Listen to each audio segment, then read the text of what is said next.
When you think of the story of overambitiousness, what comes to mind? Do you think of Icarus as he flies closer to the sun with his wings made of wax? Or in gaming, do you think of Crimson Desert with all the bells and whistles, mixing and matching literally everything inside a singular game? While it's an action-adventure at its core, the genre is a departure from Perlabis' previous bread and butter of Black Desert Online. But whether or not the MMORPG route would show or not is a different question altogether. Impression-wise, I need to get this out of the way.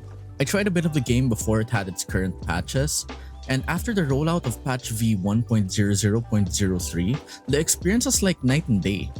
Prior to the patch, my PC would literally shut down on its own even at the lowest settings, and when I did get a glimpse of the game, the same issues would plague it.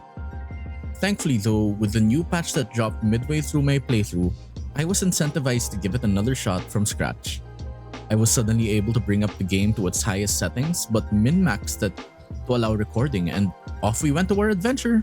The game starts out slightly clunky with the movement speeds, especially as it starts with it being capped. But this all changes when you enter your first fight. Combat was swift and really gave you that hack and slash fun with an expanded moveset way better than any Souls-like would. As you actually start the game though, that's where the real fun is. The amount of attention to detail present in the game was on another level, at least personally.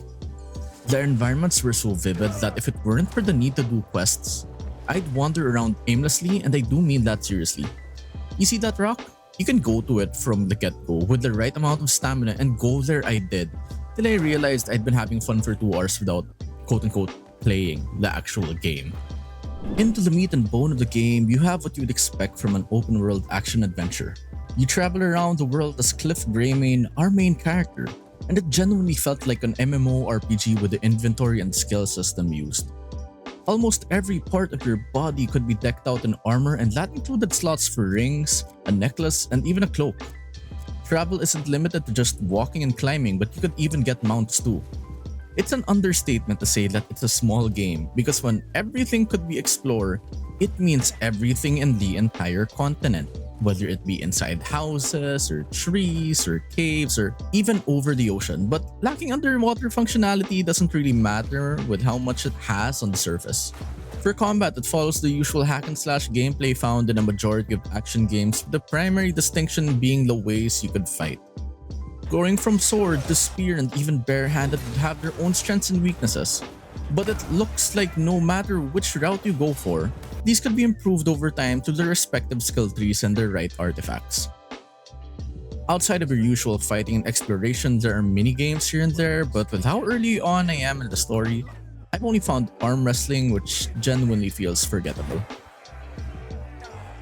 The combat and exploration are what truly shine in Crimson Desert, and I will stand on that hill stating that adding wrestling moves to an RPG was a conscious decision and one of the best ones there is. I'm not even saying this as a wrestling fan, but the variety in the combat options, especially when you go barehanded, makes me want to go out and commit crime in-game. And yes, crime is an actual thing. Like if Grand Theft Auto let you fight any and everyone for no reason or consequence outside of getting slapped on the wrist, Crimson Desert actually gave repercussions. If Invasive Thoughts had a perfect game in mind, Crimson Desert would definitely be their game. Throw that rock, pet that cat, steal this item, RKO a guy for looking in your direction. What you think you could do, you actually can, and if you couldn't, you've probably just haven't reached that upgrade yet, or otherwise it's a skill issue. But that's alright, because that's just the game Crimson Desert is. So far, with roughly 10 hours into the game at the time of recording, my biggest gripes are really just in the control scheme and the immensely slow pace of the beginning section of the game. Normally, action games these days give you instant gratification, but having a slow start at the beginning of the game is really a deal breaker to some, especially if you've just been influenced by some of the cooler featurettes from Crimson Desert.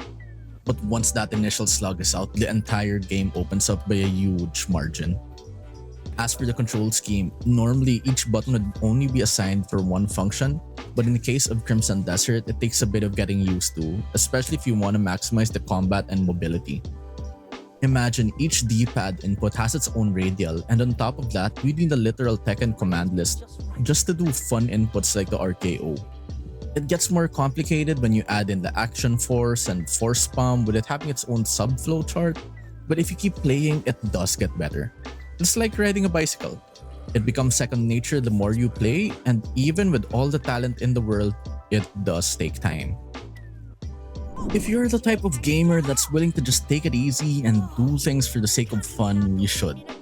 Exploration was the biggest highlight of my time with Crimson Desert, and I don't think that would change anytime soon, because the more you play, the funner the experience is. Flying and diving was the biggest eye-opener for me personally because of how big Crimson Desert actually is compared to just walking around climbing rocks. Combat also just felt amazing, and if you just like being a caveman, throwing people, or even being a graceful warrior, there's something in Crimson Desert for you. There's the satisfaction in seeing your own personal growth reflected in a game, and if you're looking for a game that incentivizes you for your time and efforts, Crimson Desert is that game. At Enduins Level 1, we'd give an ELO verdict based on the game's difficulty, and after all that's said and done, Crimson Desert gets a medium ELO verdict.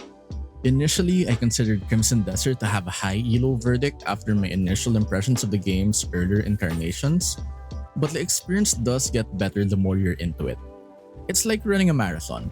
Early on, it's strenuous and downright tedious, but once you get that runner's high and it hits, it's an express train all the way to fun. The game doesn't get easier, you get better. Crimson Desert by Pluribus was something on everyone's mind ever since its release, and with it finally having been out for a while now, I'm glad the public consensus of the game is being corrected. While it's true that not every game would be enjoyed by everyone, the fact remains that experiences would differ for every sort of gamer. As I'm writing this, I have a feeling that more updates and patches are in store for Crimson Desert, and with a game that feels like it was made for gamers and not just tourists, I'm hyped for whatever comes next, and I'm excited to eventually finish Crimson Desert.